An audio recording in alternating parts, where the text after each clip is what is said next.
Happy 150, Tom. Happy 150, Pat. Did you think we would get here when we first started in 2016? I did not. I 100% did not. We've been through a lot, and I think what we wanted to do with this episode, we've talked a lot, especially lately with the early November Hey There Delilah episode last week, which you all seem to enjoy, which warms our cold, dead hearts. There was some talk on Twitter of the Sad Boy Hall of Fame and the nominees that go towards such. And I'm talking like an idiot, but we decided to go full send in that direction and do one of the first ballot Hall of Famers in that department. This is probably the best example, would you say? Is this pretty close to the best example of a Sad Boy Hall of Fame entry? Yeah, it's a big one. It might be the big one. I think you're right. Not to steal from other podcasts using the Mount Rushmore model of ranking things on an all-time basis, but it's the Give Up episode. We're doing it. Well, might as well do it. Yeah, let's get sad. Let's do it.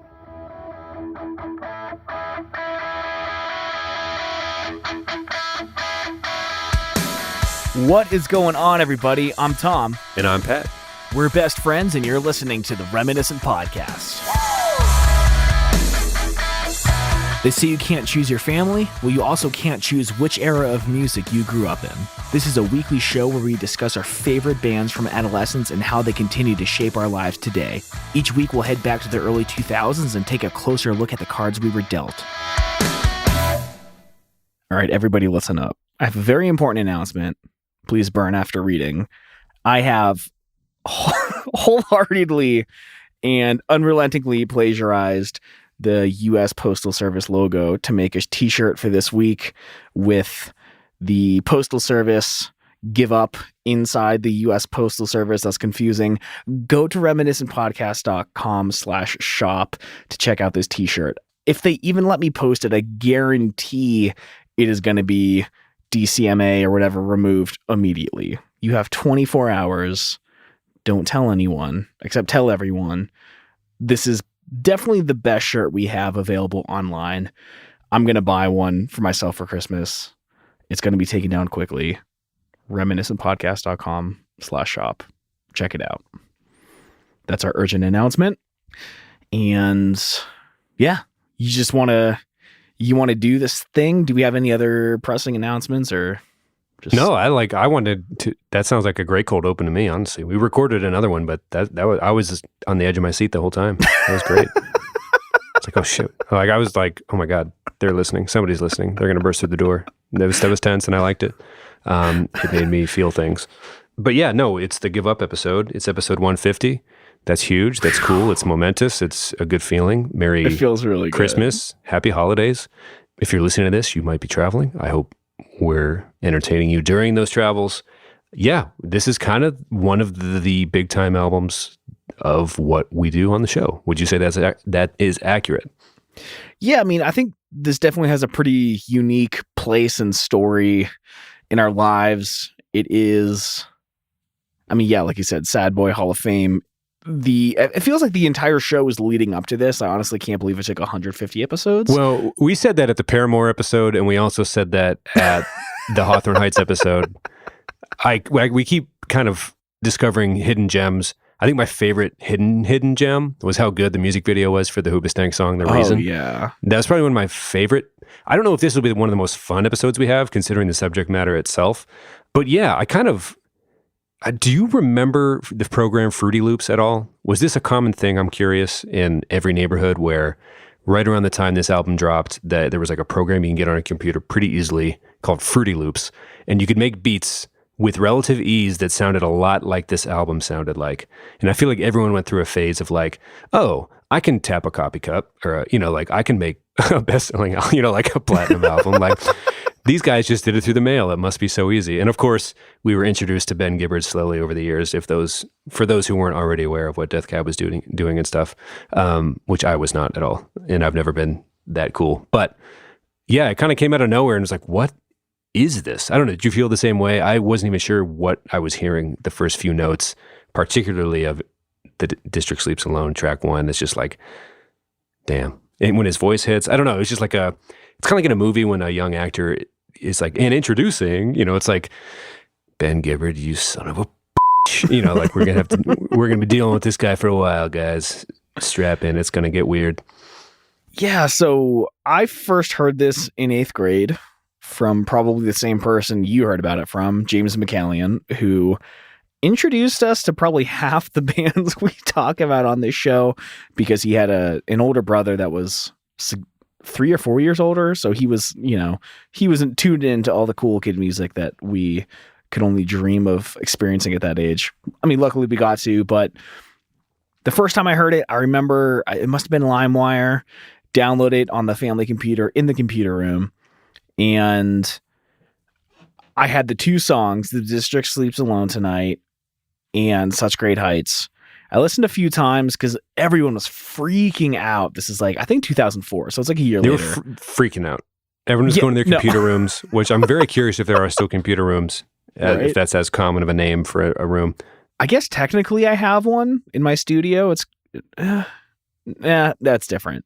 Well, you just referred to it as your studio, so that might be telling. But I am curious, because if it's only a special thing, it's like, excuse me, I'm off to the computer room to go on the internet. If you would leave me the alone for the next several minutes. Could you please hang up the phone so I can get onto the internet?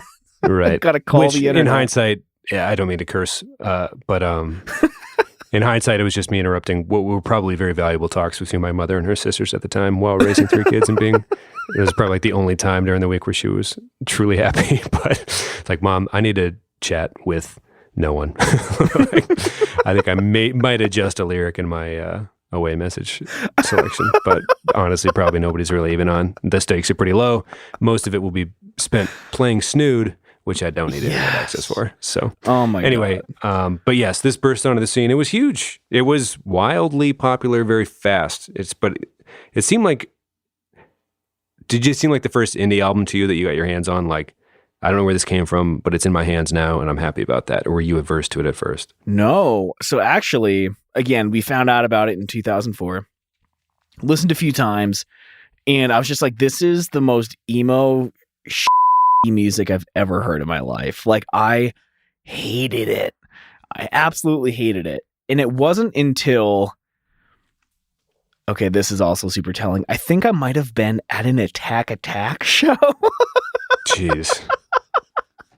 So that would put us at about 2008, 2009, junior, senior year of high school. And the worship leader at my church, because of course Attack played at our church, the Summit Youth Center, and the guy's name was Rory, and he was like, do you like get the Postal Service? And I was like, oh dude, it sucks, man. Like, the lyrics are dumb. It's, oh, the district sleeps alone, I'm sad. And he's like, okay, it's been a few years. I will beg you with every fiber of my being to give that record another chance. And like, I'm not the kind of guy that's really gonna like take stuff like that to heart, but he seemed so sincere, and he was like mainly a goofy guy, and like the amount of seriousness that was coming out of him, I was like, okay, I'll give it a chance. And 4 or 5 years after I heard it for the first time, I don't know what it was, something hit me, and I was just like, oh, this is something really special. And again, it's one of those things where I regretted not understanding how many good years I could have spent with this record. Yeah, it definitely struck a chord right away. It was weird because someone had around the same time period been like, oh, you might like the All American Rejects. And I was like, okay, guys, you're going to name your band the All American, like, how on the nose are we going to be about all of this? Like, we can get sad. I don't mind that. But that seems a little like I ended up loving them, of course. But at the time it was like, what? But the Postal Service, it was like this weird secret almost. Like, it was hard to tell. It was still pre-early internet enough where you like you could be not sure about what the dudes looked like for a little while, right? Until you got it. Like, so there was some mystique to it. Where did this come from? What are these sounds? It was, I don't know how much of a role technology played in it. What we're doing is ranking our favorite songs on the album today. We should have mentioned that earlier, I guess, but this isn't necessarily a history of the record, so I don't want to speak to whether or not how much technology influenced it, other than the fact that, as the story goes, I suppose, that they mailed the tracks to each other through the mail. I don't know how true that would be. I'm assuming they emailed some of the stuff, or I don't know if Dropbox would have been around. But Yeah, it made sense to me right away. I was like, yes, yep, nope, I'm with you. I feel this way now. Yep, all the way. This is it for sure. And it, I don't know if it helped or hindered. We talked about this a little bit on the Hawthorne Heights episode, but it's like, would my mind have gone to certain places had I not been introduced to some of these ideas? I guess I'm not sure. Who's to say? But yeah, do you have any more introduction? I don't want to like spoil any other anecdotes I have that are song specific. So do you want to just get number 10 out of the way? We're going to go work our way towards our favorite song on the record. But I think we have a pretty similar number 10 if you want to count down and say it at the same time. I have a hunch that everyone listening to this episode that knows this album is going to say the same least favorite track on and the if you know the show, three. you know Tom and I are going to be able to say every single one of these in order to a T because we agree on just about everything when it comes to music. So, no, just kidding. Okay, so number 10, 3, 2, 1. Natural Anthem. That's right. Boo! This song can go, right? No. It's the instrumental track that has built-in like static at the end. It's long. It's a good song to drive to or be on the bus ride. You kind of have to earn the payoff at the end, but it's a little, I don't know. I mean, like, we got a lot of good songs to get to, so I didn't have much trouble just being, there's no Ben Gibbard lyrics here, so let's just put it at 10 and work down from there. No other song in the record would be not even worse, but just like more deserving. Let's just put it at 10 and work from there, right? Is that like, I don't want to spend too much time on it. Let me spend 20 seconds on it. Tell me. Cool, that's fine, I did too. Tell me if my memory serves me correct, because I refused to listen to it in preparation for this episode. Does it turn into like a weird jungle beat with a lot of like screeching at some point in the song? There is a lot of screeching. Jungle beat could mean any number of things. And now that I think about it, I might be wrong about the lyriclessness of it. That's not a word, but I think it does have lyrics in it. But you have to earn it. Like, it's a lot of noise. Like, it's probably the most fun they had with their Fruity Loop session, but it is definitely, they're making you earn it. Like, they're this deep in the album, they're into it, so let's just have fun. A little self-indulgent, but, good. It fits with the tone of the whole record and everything, but I'm just putting it at 10. I think it's okay. I think there are a few lyrics. Yeah, but it's, damn, now we're spending the most time on it, because now I feel bad, because the lyric parts are good, but when I wrote the blog this week, I put it in tiers. To me, 10 or not, this is in tier 3 with one other song, which I might introduce my number 9 right now to keep this flow moving forward. Ooh, do it. Recycled Air. Okay. Yeah. Sure. I'll explain myself, and then I'm not sure if you're going to have a rebuttal. Recycled Air is in tier 3, which is the tier that I still like, right? Okay, so easy does it. All right, I don't like this game. As soon as we wanted to do this episode, I immediately was like, they're all good. I like them all. This is one of my favorite albums. Ranking them is going to be impossible because I enjoy them thoroughly. But I do think there's a tier 3. Natural Anthem, obvious reasons, a little tough to listen to if the mood isn't right and you're not that age at that time on that bus. 9, Recycled Air. The first few seconds, they play it so softly through the earphones or through the speakers that you don't notice it maybe for the first like 8 years or something. But when we're listening to it again this week, it was like, this goes hard as hell. This, like, they stumbled into like, so this record is like Fruity Loops beats, and I don't even know if Fruity Loops is accurate, but a similar program. I doubt it's Fruity Loops, man. Right. But in my head, it's very similar. Very electronica, right? Or should I just say electronica? Electronic music existed for decades before Fruity Loops, and then Fruity Loops destroyed good electronic music, and it's making a resurgence. So. Gotcha. Okay. Yeah, not claiming they invented electronica, but for an indie act to have gone this digital was new, and I think that played as a strength as people were like kind of figuring out, what is this? Is that fair? Can we set some parameters there? Sure.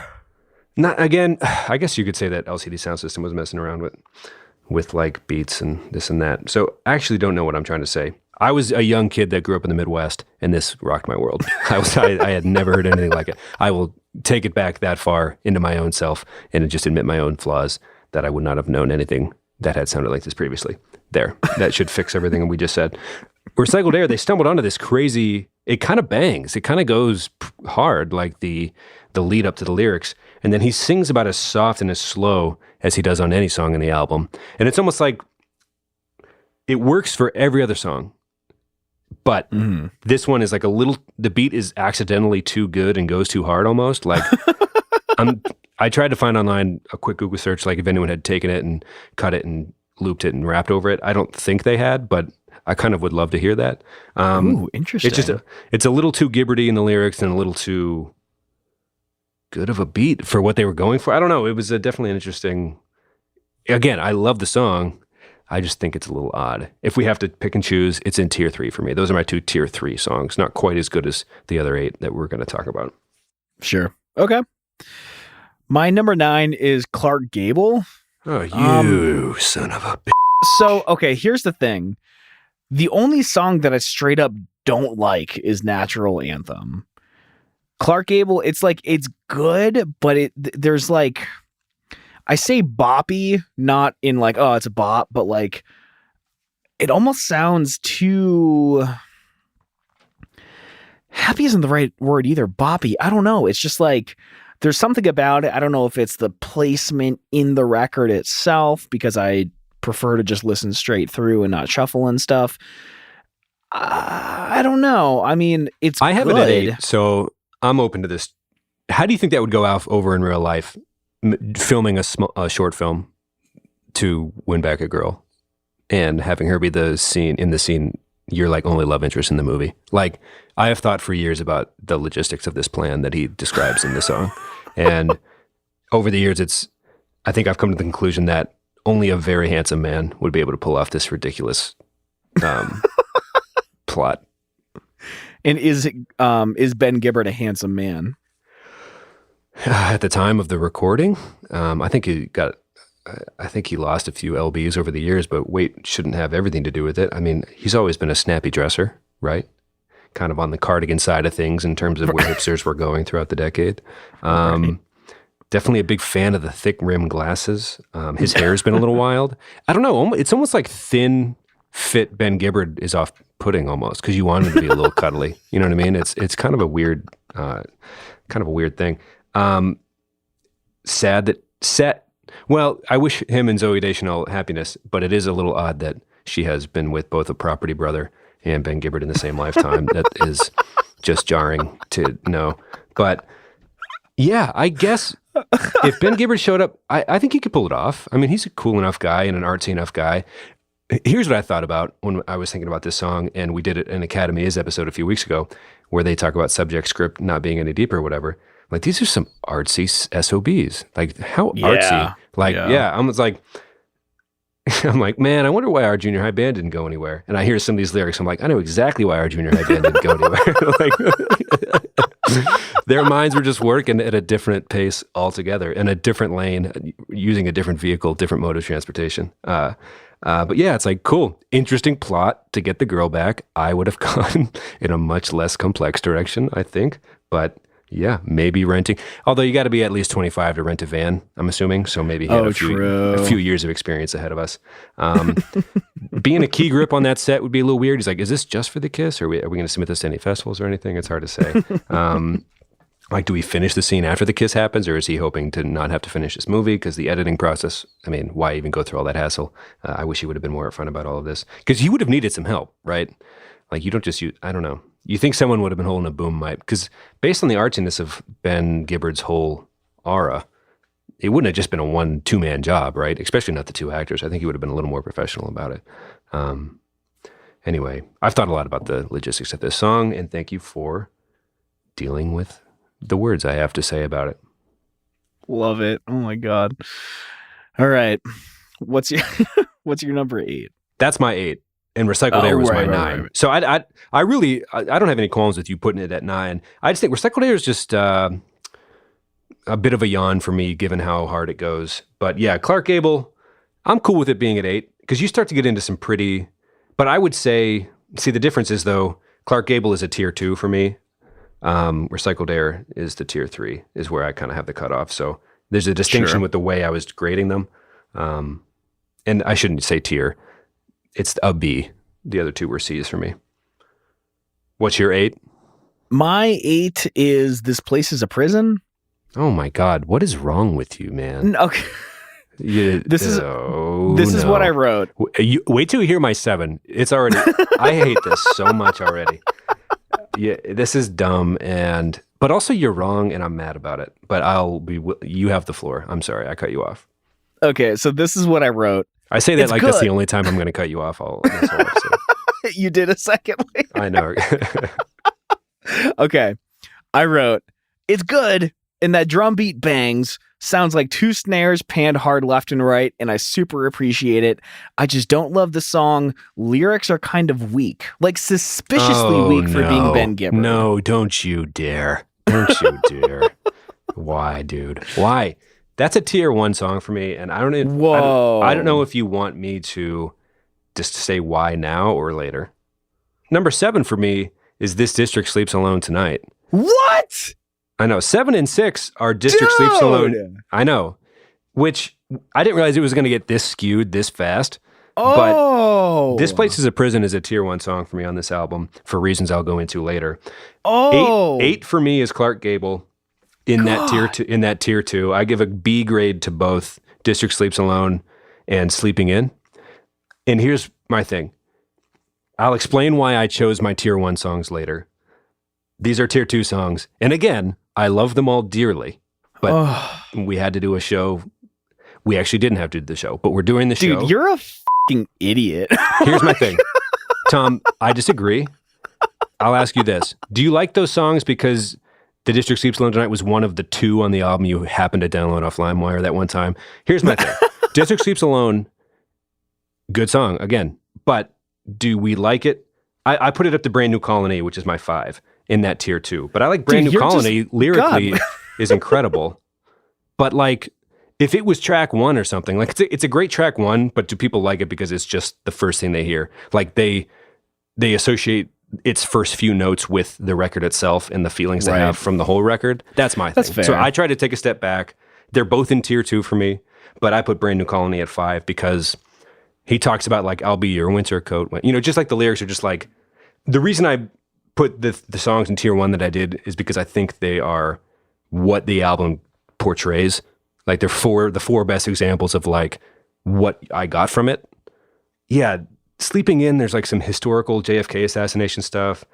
I mean, District Sleeps Alone, it's really good. I'd love to hear why you love it because now I am questioning it, and I knew this was going to be my first like quote unquote hot take. But it's not even that hot. Everything's pretty soft on this record and non-consequential. But yeah, so what do you love most about it? I had assumed it's because you had lived in DC for a short while, but it turns out that's not the case.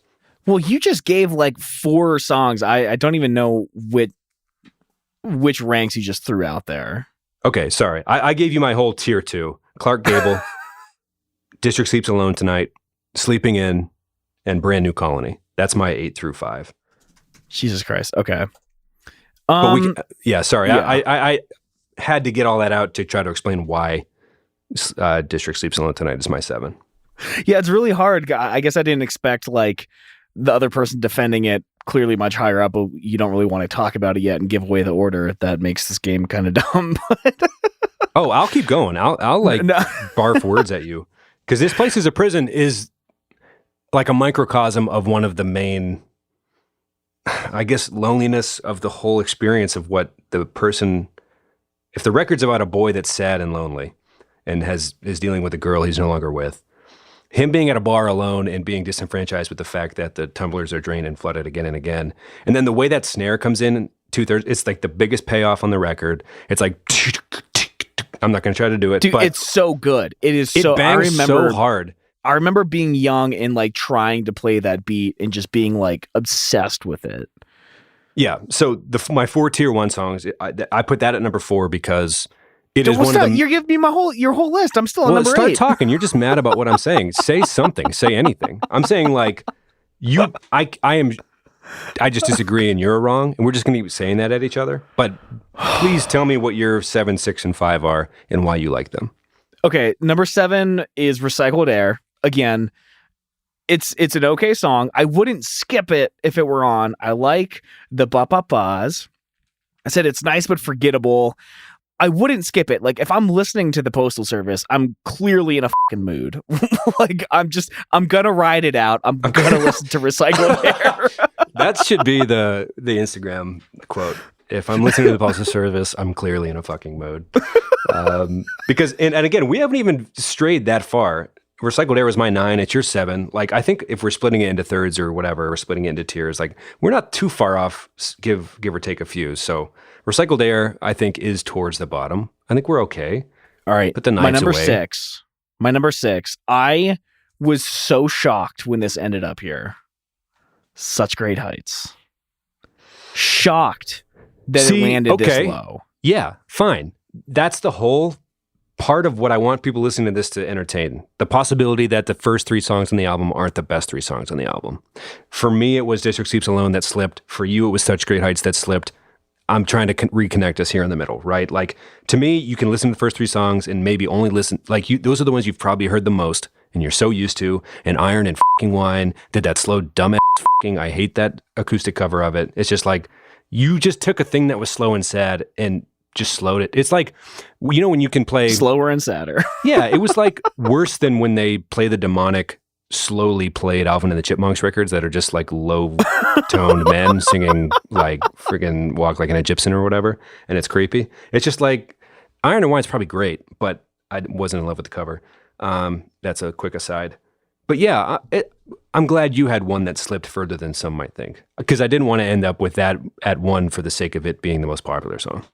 It's obviously a very good song that I cherish and admire. I think just like the novelty of it wore off, meaning like it was one of the 2 songs that I had. I loved it so much because it was like all I had from this band. So I think like as I've really dug in more to the record, like you said, I found out that it probably wasn't one of the best. It's the first song I heard. I like the panned opening part.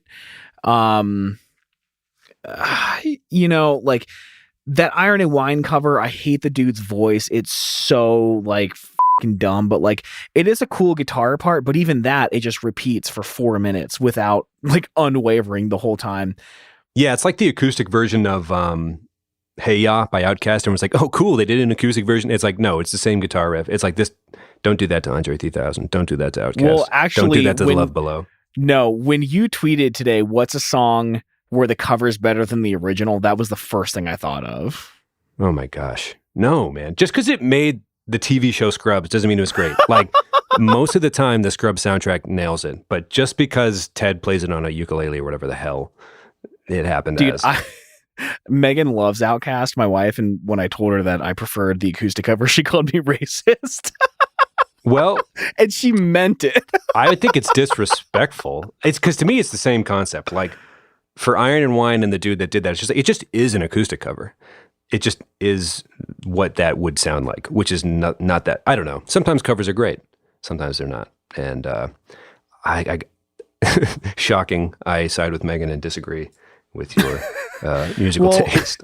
Okay, no, I the reason I like the cover is because a really good friend of mine, Jess, we were really good friends, and we were hanging out one day. There was this like arcade style game for the original Wii. It was like a zombie killing game. I used to come home from college and like go to her parents' house.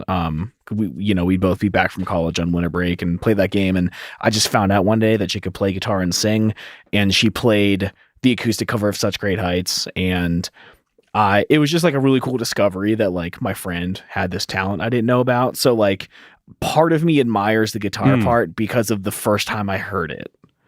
Was like a very good friend of mine. I will say exterior forces will impact my number 2 selection and others. So like, I can't blame you for that. Exterior forces impact my number 2 as well. So. Cool. I'm saying like, of course, the whole point of this is everyone takes in albums. Like that's kind of the whole point of the show. Like, how do you remember what this was? And we obviously differ. I'm sure everyone who listens differs slightly as well on almost everything we say. But did you have a 6 and a 5? I forget. I lost track because I blew through Such Great mine. Heights is 6. Okay. Which I disagree with for the record, but sure. I'm glad we each let one popular, one slip.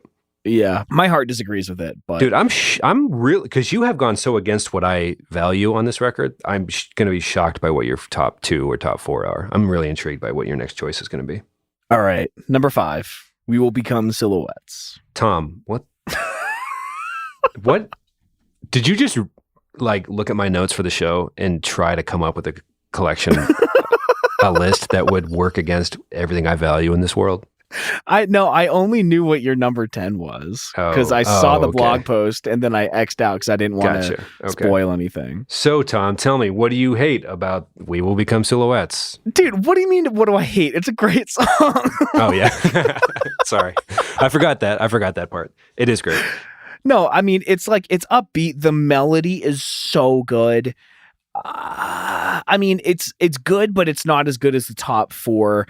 I mean, it's good. It's funny because I actually had more good things to say about Such Great Heights, but I think that the melody of We All Become Silhouettes is good. It's a solid number 5. I concur.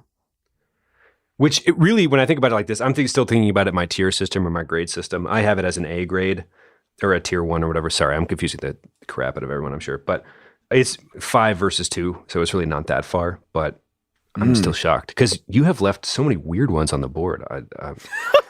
But yeah, so do you want me to go back through my where we are from my end? Okay. Natural Anthem, we agreed about that at 10. Recycled Air was your 7 and my 9, or your 8 and my 9? My 7. Gable was your 9 and my 8 or whatever. So basically our bottom 3 were pretty similar. We each let one slide at number 7, it seems like, with Such Great Heights.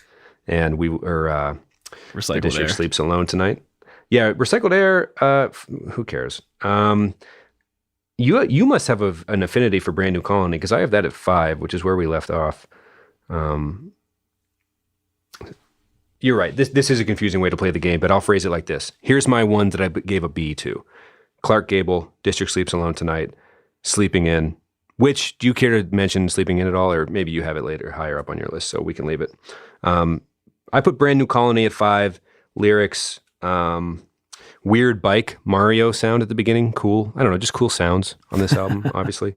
Especially the teacup thing and Sleeping In. Just kind of like, this is fun. This is neat. This is new.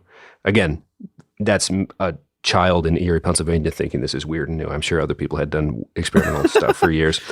And I love the lyrics of Brand New Colony. You know, I'll be your platform shoes to, I'll be your winter coat zipped up to the, it's just nice. Okay. It's just nice. I like it. I really like it. Okay. And that's your number 5. Yeah. So here's we're at to the top 4, which to me is my A grades. Sure. And these are all songs that represent very important takeaways for me from this whole thing, this whole sad, weird experiment, right? Number 4. This Place is a Prison. I already went into it a little bit. The payoff is huge. It's the guy who, as we've learned throughout the album, doesn't have the girl. He feels alone in this world, right? Like you said, if I'm listening to this album, I'm obviously in a mood. He goes to the bar. It took me years to realize that tumbler meant like a glass. Like I had no idea. I thought he was describing an actual prison, but of course he is, but that's the art. Again, I was a child when I first heard this, so cut me some slack. But yeah, he's talking about going out, feeling lonely, right? The whole concept of refilling glasses and getting drunk, the repetitiveness of it all. These people aren't your friends. It's just like man. Yeah, that's probably the most I'm obviously in a mood song on this album, I would say. Like, there are more songs. There are songs that have a love tone and an I'm on a road trip tone. This is definitely the loneliness, the alone, the secludedness. Yeah, this is rock bottom, kind of. Yeah, somehow I managed to pick 2 words that aren't words to try to describe what I being secluded from everybody, feeling alone. Yeah, I put it at number 4 because that's one of the 4 distinct things that you go through while listening to this record for me. And again, it bangs so hard at the end, and it's the moodiest of the moods, if I may be so bold / vague. Yeah, it's the moodiest of the moods. It deserves a 4 spot for me. It's just, it hits, and I'm very, very curious about what your top 4 are. Yeah, so my number 4 is Brand New Colony. Love it. It was my 5. I feel like we're more alike than we are different. Yeah. So just the opening is so good, like that kind of chiptune thing, kind of Nintendo-y feel. There's a bit of that, throughout this. The thing that I like is how, like, every 2 bars or whatever, like, something new is introduced in the intro, and it just builds and builds and builds until the vocals come in. And like I wrote the chorus isn't like so great, but it's like about like love and, you know, I'll go for anything that's like, you know, that longing, because like, okay, I'm bad with lyrics, like across the board. So Well, like, you're not bad with them. It's just not what your ear like. It's not how you take in music, right? I think we've kind of established that on the show, right? Right. So like, I honestly probably don't know more than half the lyrics to this album. So I'm going off just like raw emotion from the music itself, like the melodies and stuff and the tempos and stuff. But like, you know, the lyrics, okay, I dated this girl all through high school and started dating her in seventh grade. And like, I don't know. I was so dumb when I was a kid. I thought like, if you make a decision, you have to like do that forever. So like a month into our relationship, I was like, I don't really like her that much anymore. But I was like, well, I kind of like have to marry her now because she's my first girlfriend and we're dating. Dated her for 5 years all through high school. Didn't enjoy like a single second of it. So like, there's a part of me that feels like I never got that like longing heartbreak, like the high school love type thing. So like, I'm really drawn, this sounds so sad for some reason, but like, I'm really drawn to those like high school coming of age movies and songs that are about like young love or whatever. So yeah, this song, I mean, it gets me like right in that spot where I just like to feel miserable sometimes. And like, right. And if you know the show, you know that you're saying like, you know, it is very emotional what you're describing, but you like music that makes you feel that way, for people who are just joining us this week somehow, right? And again, subscribe. Yay. But like that, you like to be in that sweet spot at times, right? Like that means a song has really hit for you if it makes you feel a certain way like that, or am I misinterpreting? No, I mean, I think it's basically like I used music as like, you know, this kind of numbing, you know, I never drank or did drugs or anything. So it's kind of like what I used to get myself through like really, really difficult times as a kid. So I think that like somehow I still associate like pain with just like a love of music because I buried all my pain into my music. So now when I hear music that makes me feel that pain, I feel more connected to the song. I don't know if I've ever tried to break that down, but I think that was this week's therapy session for me. Yeah, I was going to say the Stephanie stuff. Oh, you can edit that. The stuff with that particular love interest. A lot to deconstruct there, but it's interesting that you can have a perspective on it now. Yeah. I am glad that you can have a perspective on it now. Everyone should go to therapy. That seems to be the millennial Gen. Is it Z at this point? But a willingness to talk it out, man. I'm in therapy right now, even though everything feels pretty good, and it's just like the fucking best, dude. Yeah, it should be deemed as a medicine, and it's never wrong to work on yourself. So. I like this song because we did the Futures episode a few weeks ago, the Jimmy Eat World album. One of the songs on there. So we started establishing these themes and these songs, which existed prior to the decade, of course. I don't. Hopefully, everyone listens to these. Like, I guess I don't want to get away from the fact that we started this show with the knowledge, like we're trying to defend the decade as being not the worst ever. So, like, we know how people viewed the decade. We're not saying any of this is like necessarily inventive or anything like that, but. The pattern that we saw with that album was there was a song where there's a boy and a girl, they're in point A and they want to go to point B. This is a song that follows that rubric, right?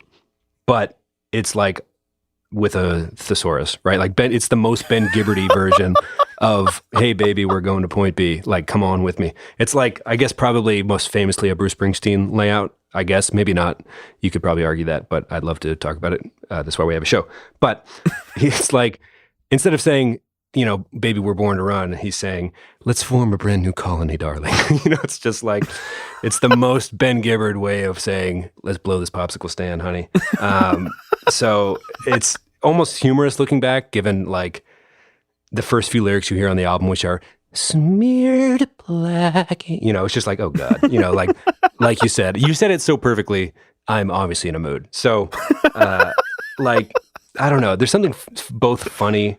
Like this is like the most Gibberty lyrically, or maybe song title-y, on the record. I'm glad you put it at number 4. It barely missed my A grade. Yeah, I love it. I mean, It's so good. I'll be your winter coat zipped up to the throat when it it's just like there's a certain intimacy with the phrasing, right? Like it's almost too heavy or something, it's just like, oh man, why'd you have to go and do that to him? Like, why, Ben? Why? There's a level of detail, which oddly enough, what's that Death Cab for Cutie song where he talks about going into the glove box and getting mittens out or something? Oh, title and registration. Yeah. There's a way I think sometimes it's hit or miss for me, and that song is a miss with the level of detail, but that level of detail in his lyrics makes this album pop, and everything he does pop. I don't even dislike title or registration, but sometimes it's a little self-indulgent. I think that's why we put Recycled Air maybe a little lower on the list. Like I'm saying there's a scale, but yeah. What did you have at number 3? I'm curious. Well, the last thing about Brand New Colony, I love that it really goes down to like that halftime beat at the end. Just like, oh, dude, again, it's like the song's already great. You're going to stick around, but like when it hits at halftime, it's just like, oh, like, I don't know. It's just, it's so dude, good. it might be the best song on the record. Like we are splitting such thin hairs now that we're in the top half. Like everything will change. Ooh, it's just like, oh God. It's just like you are like, no. I'll twist the knife now that it's in my rib cage. Like I got it from here. It's just like, oh no, we're full send. Like not to use phrases I can't pull off, like full send, but yeah, no, the knife's in. No, you're okay, Ben. I'll twist it from here. Is there one in my back as well? It's hard to tell. I got it. No, we're all death will come soon for all of us. So pretty too, though. It's so weird. Somebody at like it was like iMovie was still kind of new. Like making movies was, I guess, obviously the birth of YouTube and everything. Like with our generation coming up, but somebody like a talent show at our high school, somebody making a music video for this song, like a homemade music video, was like deemed a talent, and everyone just sat and watched this very emotional take where they go to the like ice dunes of Lake Erie when the lake freezes over in the winter.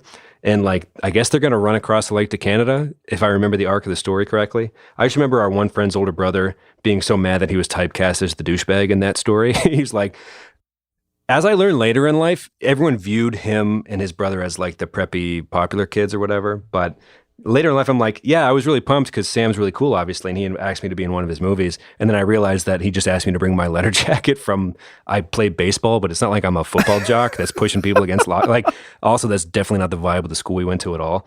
Yeah, we didn't have sports. They used him in like the first 2 scenes of like the guy that the protagonist is supposed to not like. And he's like, yeah, I was really excited to be in it. And then I realized what he was going to use me for. And it made me kind of sad, actually. So I was like, that's the most heartbreaking stuff I've ever heard. Anyway, that's just like a little side note of like, yeah, Brand New Colony. If there isn't a music video, there is at least one out there. And we've seen it and it's magic.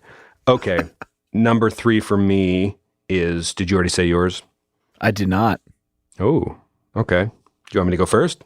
Do it. I put Such Great Heights here. Oh, okay. Yeah. We've already talked about it a bit. The puzzle pieces from the clay. I think there's a reason it's the most popular. The reason it's the hit. Good driving song. I would say, I hope this song will find you.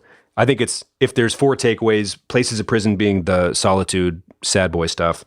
The second takeaway for my top 4 would be I'm driving alone, right? Or I'm driving. There's a transportation way to consume this album that I think hit with a lot of people, or at least me and you. Maybe not even you, maybe just me, but that's how I feel. This is the good drive. This is the best driving song on the record, I think. You're just like, he talks about it finding you on the radio. It's just good, man. It's just bringing the thunder fully. I love it. Which is great. Great reviewing skills. I just really like it. I'm going to put it at 3. I don't think it's the best on the record. It's, I guess, obviously the most popular. We talk about the covers and stuff. No disrespect to Iron and Wine at all. But I didn't love the cover, but I do love the song. Yeah, it's good, man. I feel self-conscious about everything. I think my number 3 should be my number 2. It's okay. We can talk it out. Yeah. I'll give my number 3 and 2, since we already know your number 2. Yeah. Number 3 is Nothing Better. Okay. And number 2 is Sleeping In.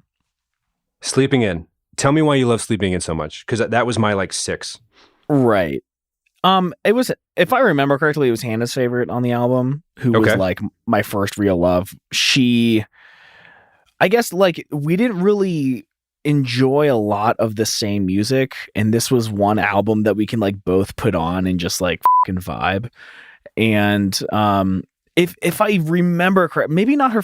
I specifically remember her pointing this song out though, and like I thought that she was like so fucking cool because she listened to like the cool music. She was James McCallion level music Yes. introduction for both of us, I think. Well, you Yeah. you more, but me by proxy the right way to phrase that, or like through second party vendors or whatever. Yeah, I mean, yeah, she was definitely like, one of the coolest music tastes, hands down, Yeah. regardless of any of the other stuff. But yeah, so if she said it was good, you were going to make a concerted effort to understand why it was viewed as that way, even if you didn't like it at first, right? yeah. I mean, I weirdly looked up to her in her like coolness. You know, like I never heard of like H&M or American Apparel because we didn't have any of that anywhere near Erie. And like she would travel 120 miles to like a neighboring city to go shopping at places I'd never heard of. And I was like, my God, she's so cool. I thought PacSun was cool. No, dude, I got to go to a different city to buy my clothes now. Which I don't think anybody should go to a different city to buy their clothes, but just to like, she was just in tune with it, man. There would be a American Apparel hoodie like 3 years before they were very common or something. Like, Right. how and why? What are you watching? What are you listening to? How and why is this happening? But yes, so Sleeping In for me, it's definitely, so we talked just as friends about The Great Gatsby a couple months ago. I forget why it came up, but there's a loose reference to a warming globe in that book. And the Swim in November stuff in this song, again, this is the coffee mug tap song, right? Right. But he makes a reference to when we can swim every day in November. Every time I see references to people being aware that the globe might warm in the last like 100 years is, I don't know if you know what I'm going to say next, but it's like, we knew this whole time. Like, there's even an allusion to it in The Great Gatsby. Like, what the heck have we been doing, man? Anyway, I don't want to take it in that direction, but it's like Ben Gibbard would, like, if indie stars were casually singing full verses about, anyway, that's all I'll say about that. But yeah, definitely the most historic, definitely the most political they get on the record. Is that like with the JFK assassination references and things like that? Yeah. Again, it's all like this dream sequence and he's sleeping in. So, it all fits a story, but it's definitely almost off brand now that I think about it in terms of how specific he gets with certain things he's referencing. Yeah, I mean, so like for number 3, Nothing Better, I love, to work our way back up to Sleeping In, I love the line, what is it? Tell me, am I wrong to think there could be nothing better but making you my bride and slowly growing old together? Like, again, dude, at that age, just that fucking love, like, oh, would it be the best thing to get married and just slowly grow old? Like, dude, he just says it. Okay, I'm just going to say this. It's my number one. It's the song. Oh, okay. James McCallion's older okay. brother was driving us home from soccer practice, and I was like, "Oh, what is this?" He's like, "It's your new favorite song." Because he just would say stuff like that. You know what I mean? He's just one of those people you run into in life that just talk different or something, right? Like, and he just kind of, it's like a movie, like, "It's your new favorite song, bud." And he turned it up a little bit, just like, and we just silently listened to it, like as if it were a command the whole way home. And he was right. I'm like, this is the best. I talked earlier about this album just making sense. It's like, yes, that sounds great. And he's just saying it. And again, not groundbreaking for like the history of music, but like for my ears that were this size then, embarrassingly so, it just made sense. It was just like, this is the album that didn't know I always wanted to hear, for sure. And the minute I heard that one song, he just comes out and says it, man. And but the thing is, he's fighting with the girl too. So it's like one of my 4 pillars, right? There's the whole heartbreak relationship aspect of the album where he describes in such detail what he values and is hurt by in terms of interacting with the opposite sex, right? And he kind of butchers a sports reference on purpose, I'm guessing, where he's like a goalie tending the net in the third quarter of a tied game rivalry. Obviously, hockey has periods and everything, or soccer. Right, I can't really tell what. It's like so wrong that he had to know enough about sports to get it that wrong. So it's like, one of my pet peeves is when people say sports ball. It's like, look, man, people are aware of like Marvel. Like, you know what basketball is. You know what I mean? Like, it can go both ways, right? D&D players can know what fantasy football is. Like, you're not too cool to, don't say sports ball. Just don't do it. Like, it's lazy and weird. I don't know. It's weird. Like, there's no way you don't know what a football is or looks like, right? Like, it's in Peanuts cartoons. Like, you can say you don't know how many touchdowns. Like, you can be aware that Drew Brees, like, you could not know that he just broke like the all-time NFL touchdown passing record. Like, nobody wants you to know that. Like, nobody needs to know that. But like, you know what a football is. Like, you just know what it looks like. So relax. Just relax. No one's gonna like be like assume you're good at dodgeball because you know what football is. So let's just take a deep breath, everybody. Yeah, dude. Football, the round ball, the black and white one you kick with your feet. See, you had to know what soccer was to even be that wrong. That's my whole point. It's just like, right. It's not like, be worldly enough to carry on a conversation with someone at a party. No one's asking you to study anything. Just like, you do admit what you know. Be yourself. It's fine. Okay? That was a random aside that had been working its way up. Whatever. Sports are dumb anyway. So sure, that's fine. But just don't say sports ball. Because you have to be familiar with a certain amount of what names of sports to get why that's funny in the first place. It's just infuriating to me. Anyway, let's take it in this direction. Nothing better is the most relationship-y song on this album. It's the most give up. I have this and This Place Is a Prison as the most like give up album songs on give up. Like, you know, because she says no at the end. She's like, you have a lore I can't deny, but you've had your chance, now say goodbye. And it's just like, oh, what? I didn't think it was going in that direction. He's saying such sweet things. And she's like, actually, you're kind of a dick and you had your chance. And yeah, I know you're professing and apologizing and everything, but like, bye. And then it spirals out of control, man, you know, because it seems like he's trying to reach her through the car radio and everything. And then it's just like, there's a confrontation and she's like, nah, I'm good. And he's like, uh-oh. Dude, we're closer to the, yeah, go ahead. No, I love that, like, you know, the female voice comes in and you're like, oh, it's a duet. And then it goes back and forth and then they like interrupt each other through the song. And I think it's like so quaint almost. It's lovely. It's just lovely. It's like a breakup argument, but through the Gibbard lens. It's just like, there might have been screaming in what that memory was for him. And again, this might just be all fiction in his brain. It happens a lot in songwriting. Obviously not everything is like nonfiction, right?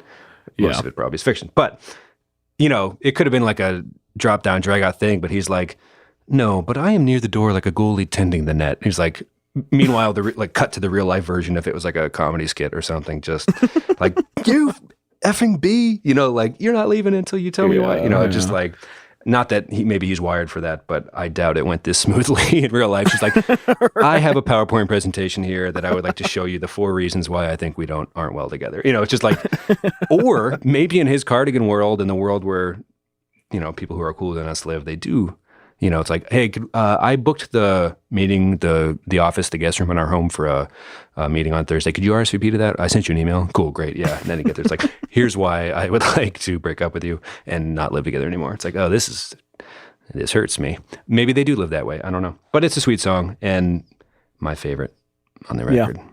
Yeah. Sleeping In has the, like you said, external forces. It's just, I don't know, man. It's so good. Number 1 that leaves the district sleeps alone tonight. Why is it your favorite?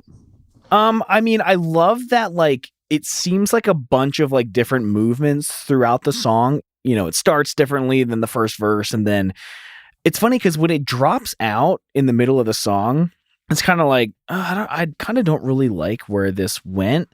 And then it's like, and it's like, oh, shake your fucking booty, man. Like, let's gyrate. Yeah, let's go. When he says, you seem so out of context in this gaudy apartment complex, like, what is your new life, right? It's just like, dude, that line this whole song tears me apart, man. Okay. Can we talk about my number 2 is We'll Become Silhouettes, because the Shins version rocks, and it just like takes what it is and makes it like, this is what it can be, and this is what you were missing the first time, and I just love it. It's my number 2, hard. I love that Shins version so much. Let me say this. Can I ask you about the story arc of the album now that I'm like looking at all this, now that we've talked it out a little bit? I don't know it, but sure. No, I don't think there is one necessarily. Okay. But I'm going to talk this out, and I'm only catching this now that we talk about. Like, I didn't think it was a concept album until I'm going to just bear with me. He shows up, or he's like, "Whoa, this is your new life? What the heck, chica? You don't even fit in this gaudy apartment complex, right?" And he's obviously depressed. He's writing songs, hoping they make the radio, and she'll hear them somehow and get back together with him. He's sleeping in. He's sleeping too much. He's dreaming about the freaking Kennedy assassination. Things are not going well, right? Then he is sitting there and decides to rent a camera in a van to try to win her back, and he writes a short film that he wants her to star in. Now, this is what I want to ask. Sorry, I'm banging my pen around, and it's going to annoy you during editing, and I'm sorry. But I'm just excited. Do you think that she, with Recycled Air and Brand New Colony in mind, has agreed to get back with him by the end of the song? Is it the same two characters after he gets his lowest point in This Place Is a Prison? Or am I getting my song, like, am I getting the pace of the sequencing of the song? I don't know the lyrics well enough to comment on anything, unfortunately. Okay. Well, why don't you tweet at us at _ reminiscent at them and let me know if you think we're close or what. Yeah. I guess I'm floating it out there that these songs aren't separate. It's the same story, and it's possible that she decides to go with him to the Brand New Colony at the end. Okay. Like, she says no in Nothing Better, but by the time Brand New Colony and National Anthem come around, she has, gosh darn it. We Will Become Silhouettes. Thanks for letting me talk this much. There's just a lot of thoughts to get out there.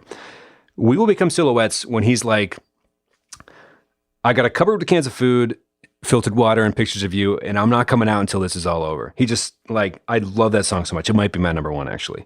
But then he's like, I'm screaming at the top of my lungs,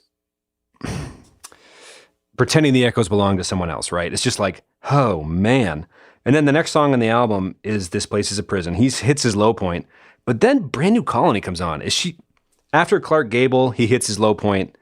Has she decided to come back by the time Brand New Colony comes along? Like, and are they running away together into National Anthem? Let me look up the lyrics to National Anthem real quick while you help me segue. No, I mean, there's definitely a few Reddit threads on breaking down the concept album of, or like the concept of this record, saying it is a concept album. The thing that is honestly most shocking to me is that this album went platinum. It is regarded as like, I mean, is it a cult classic? Can we say that? It's such a huge commercial success, and they never put out a second album. One and done. Who could resist the urge to, like, do it again? You know? Because they probably easily could have. When did it go platinum, though? Oh, true. Yeah, how long did it take? Because it obviously brought attention to Death Cab, right? Yeah, okay, so it hit, number 114 on the US Billboard 200 on its initial release. The 10th anniversary reissue hit number 45 in 2013. Sold 1.07 million copies. I do wonder when, though. Either way, it's deserving. It's one of the, I don't know, it might be my favorite, but I love what you said so much. And you said it so early in the show that my mind just can't escape it. But I'm obviously in a mood. Like, obviously, you don't just, like, especially because the first few notes of the whole thing just let you know exactly what you're in for, right? Yeah. Oh, man. Oh, gosh. I think we had actually more similar lists than we thought. Yeah. I'm going to run through my A grades real quick. This Place Is a Prison, The Loneliness Factor, Such Great Heights, the great for listening on a long car ride at night factor, Nothing Better, the relationship factor, and We Will Become Silhouettes. Actually, there's not a fourth pillar. I didn't have it planned out that well. But those are my A grade songs on the album. It's just, man, important. And I had no trouble at all twisting the knife for Ben Gibbard after he placed it securely between the ribs that protect my heart. So, it was an honorable death for sure at the hands of Mr. Gibbard. Yep. Yeah, it was a good album. I don't visit it enough. It was, but it definitely was. Man, it was good. You want to give a song of the week and then get out of here? Yes, and I will let you go first, as is tradition. Okay. So I've never been a big fan of playlists, making them, listening to them, whatever. But I found this really insane, like 2017 to 2019, like pop punk playlist on YouTube that had like 300 videos on it. I went through like all the videos and made an Apple Music playlist of my favorite 20 songs on that playlist. And one that really blew my mind, and it was like honestly devastating because I just found out about the band and then Googled them to find out they already broke up. But the band Coldfront from Canada, I believe, their song's So Typical. I don't know, dude. It's so good. It has some like Seaway vibes, if anyone out there is familiar with them, which is like kind of late 90s inspired with like some of the harder pop punk elements, not like screaming harder or anything, but it's really good. I've had that on repeat. I have the whole playlist on our website and on Apple Music. You can find a link in the show notes, reminiscentpodcast.com/episodes/150. Honestly, dude, the playlist is so sick. I love every song that I put on there, and it's the first playlist I've ever really made to enjoy by myself, and that's kind of cool. Yeah, hopefully if people almost need 30 more, years. if people need more airplane or bus or car filler audio to listen to, you will have gifted them that as well, which is helpful. Yeah, cool. Can I have that be my song stuff too? Like Tom put a lot of work into that, so Sure. Find it, dig it. Yeah, I'll accept it. I don't know. I don't want this to end. I want to keep talking about the fact that they might have gotten together at the end, and I'm just realizing this, and I feel really silly. But we'll do some follow up in a couple of weeks after. Yeah. New Year. I think he pulled it off, and I think it was the film thing that did it, based on the track list. That's kind of crazy. Anyway, yeah, we could put this one out of its misery. Do you have anything you want to say? Happy holidays to everybody. Happy holidays, everybody. Yeah. Holidays. They're coming up. Tomorrow is my last day of work for the year, I believe. Editing work. So I'm going to take the rest of the year off and try to enjoy it a bit. And by take it off, I mean, spend every waking minute doing other stuff, unpaid work. But yeah, I'm looking forward to it. Got the father-in-law coming in town soon and doing some last minute Christmas shopping. And yeah, just it's gonna be good, man. How you feeling about all of it? End of the year. I honestly can't believe it came this quickly, but I'm sure you could say that about any year. Yeah, a lot of changes this year. A lot of changes indeed. I live in a new place, and I'll save it for the New Year's resolution episode. You should hit subscribe. You're gonna want to hang around for it. Yeah, a new day, and there's always tomorrow, right? I think that was the name of one of the Erie bands that was good when we were coming up. But yeah, they were right. There is always tomorrow. So anyway, yeah, I'm excited to go home to Erie, get to see Zach and, my family as well, obviously. Go to the Plymouth, Erie's the bar voted to have most free popcorn. Whether it's good or not is up for debate. It's all good, man. I feel like we had the Christmas song episode, so I don't have a ton left other than I hope people get to where they're going safely. And if they're not going anywhere, hopefully you and your friends can see a movie, or you can stay home and listen to Give Up if you want, because there's no wrong way to do it. Just be yourself and all that. Don't want to get too preachy, but there are just dates on the calendar if you just need them to be that, I guess. Yeah, sorry, I'm rambling. I don't have a ton. My mind is just so re-entrenched. I need to go back and listen to the record to see if the story holds up in my head, because I had never viewed it as a story until now, and I'm troubled by this fact.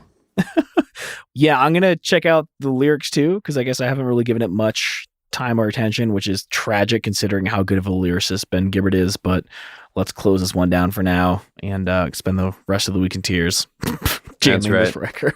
Yeah. Thanks, but no thanks. No thanks. Legitimate. Or no thanks. Yeah, actually, I guess I still don't know. Good song, good record though. Well, if you're not subscribed to the show, make sure to do that. We have a new episode out every Friday, all through the holidays. So when you need a break from your aunt, whatever, any family, holidays are weird. They're hard for some people. we're going to be putting stuff out. So make sure you stick around and hit us up on Twitter because we and wanna or know... uncle or parents or siblings or friends or in-laws. There's no, it's, it could be any number of things, any number of factors. An unruly pet could do it. It could ruin a whole dinner, honestly. And hit us up on Twitter. Love to know how other people would rank this album. I think it's interesting how close and how far away we were at some points. I'd love to know how other people would rank these, but let's go. Love you, dude. Love you too, man. Happy holidays, everybody. Get at us on Twitter. Bye.